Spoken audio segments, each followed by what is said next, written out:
कश्मीर से लेकर कन्याकुमारी तक, गुजरात से लेकर अरुणाचल तक, सत्ता के गलियारों से खेल के मैदानों तक, नहीं छूटती कोई खबर। सबसे सटीक, सबसे दमदार, सिर्फ प्राइम टीवी पर।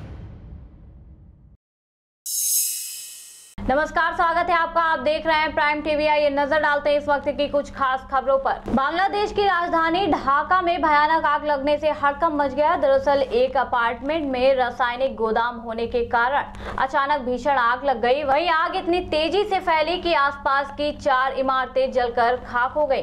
देखते ही देखते हादसे में 70 लोगों की मौके पर ही मौत हो गई। वहीं 56 लोग गंभीर रूप से घायल हो गए। सूचना पर पहुंची दमकल विभाग की गाड़ियों ने बड़ी मशक्कत के बाद आग पर काबू पाया। देश का पहला humanoid robot cop Kerala police में शामिल हो गया है। केरल के सीएम पी विजयन ने देश के पहले रोबोट पुलिसकर्मी का अनावरण किया। इस दौरान रोबोट ने उन्हें सैल्यूट कर अपनी मुस्तैदी का परिचय दिया। वहीं एडीजीपी मनोज अब्राहम ने बताया कि इस रोबोट का इस्तेमाल मुख्यालय में उपलब्ध सेवाओं की जानकारी देने में किया जाएगा। साथ ही यह रोबोट बढ़ती आतंकी गतिविधियों पर भी नजर रखेगा। कालिंदी एक्सप्रेस विस्फोट के बाद पड़ताल में बोगी से मिले पत्र ने सुरक्षा एजेंसियों के होश उड़ा दिए हैं। आपको बता दें कि जैश ए मोहम्मद एजेंट के नाम से मिले इस पत्र में पीएम मोदी की रैली में आरडीएक्स से भरी बल्ली लगाने और शताब्दी एक्सप्रेस को निशाना बनाने के लिए दिल्ली कानपुर रूट पर पुलिया उड़ाने की बात लिखी गई है। साथ ही इसमें 5.5 करोड़ रुपए बतौर बोनस देने की बात कही गई है। सेना अध्यक्ष बिपिन रावत ने भारत तेजस में एरो इंडिया शो में उड़ान भरी। वहीं रक्षा मंत्री निर्मला सीतारमण ने सुखोई विमान से उड़ान भरी। साथ ही Centre for Military Airworthiness and Certification ने भारतीय वायुसेना में शामिल करने के लिए स्वदेशी लड़ाकू विमानों को फाइनल ऑपरेशन क्लियरेंस दे दी है। पुलवामा आतंकी हमले के बाद केंद्र सरकार ने बड़ा ऐलान किया है। गृह मंत्रालय ने जानकारी दे दी है कि अब जवानों को हवाई जहाज से आने जाने की सुविधा मिलेगी। गृह मंत्रालय ने केंद्रीय सशस्त्र अर्धसैनिक बलों के सभी जवानों की दिल्ली से श्रीनगर, श्रीनगर से दिल्ली, जम्मू से श्रीनगर और श्रीनगर से जम्मू क्षेत्रों में हवाई यात्रा की मंजूरी दी है।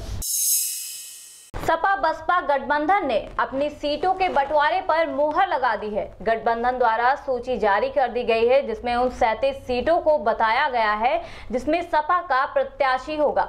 वहीं 38 उन सीटों का भी उल्लेख किया गया है जिसमें बसपा अपना प्रत्याशी उतारेगी। लखनऊ में मंत्री ओम प्रकाश राजभर बीजेपी अध्यक्ष अमित शाह से मिलने के बाद नरम पड़ गए हैं। आपको बता दें कि बैठक में ओबीसी के आरक्षण को 3 हिस्सों में बंटवारे के लिए गठित सामाजिक न्याय समिति की रिपोर्ट लागू करने को लेकर हुई है।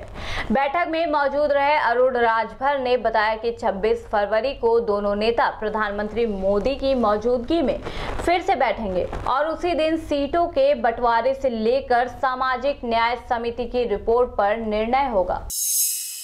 लखनऊ में समाजवादी पार्टी के पूर्व मुखिया मुलायम सिंह यादव का बड़ा बयान सामने आया है, जहां उन्होंने लोकसभा चुनाव में समाजवादी पार्टी और बहुजन समाज पार्टी के गठबंधन को गलत करार दिया है। साथ ही मुलायम ने खुद को अखिलेश से ज्यादा अनुभवी बताते हुए कहा कि सपा का संरक्षक तो उन्हें बनाया गया है लेकिन कोई जिम्मेदारी नहीं दी गई है।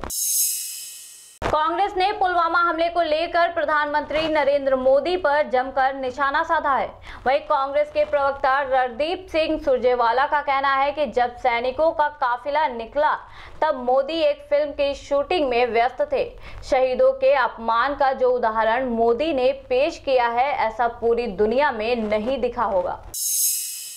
हमीरपुर में एक खंड शिक्षा अधिकारी का ऑडियो वायरल हुआ है जिसमें वो ज्वाइनिंग के नाम पर नए शिक्षकों से 2 से 5 हजार रुपए की घूस मांग रहा है। यह ऑडियो वायरल होने के बाद अधिकारियों में हड़कंप मच गया है। फिलहाल शिक्षा विभाग के अधिकारियों ने आरोपी खंड विकास अधिकारी और लिपिक को निलंबित कर दिया है। जब मैं यहाँ ज्वाइन हुई थी सर्विस बुक में हमसे 3000 रुपये लिए थे और चार्ज रिपोर्ट में साइन कराई 2500 रुपये लिए थे।